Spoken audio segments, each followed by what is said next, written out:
The rear sway bar is loose in its bushings, and the rear end link bushings have disintegrated, allowing the end link to shift over and rub against the sway bar. This causes a noticeable squeak when the truck goes over a bump in the road. The rear end links have one bolt at the top and a nut at the bottom by the sway bar. Both are 18mm in size. Vice grips were needed to hold the other side of the bolt for the bottom.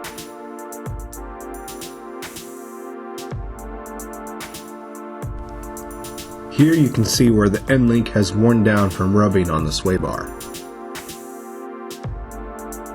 There are 4 13mm bolts holding the sway bar to the axle. Due to the positioning of the rear shafts, these bolts can be a bit tricky to get to. Cutting the old bushings from the bar was an easier alternative to wiggling them off of the ends. The new bushings have slits built in to allow for easy install onto the bar.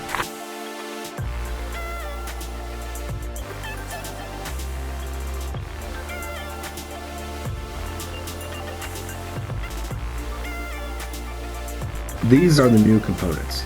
New bushings for the sway bar and new end links.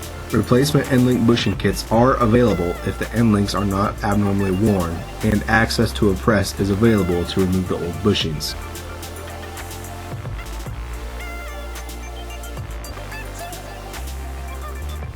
Install is the reverse of removal. Install the rear sway bar to the axle. Install the end links to the sway bar and to the body.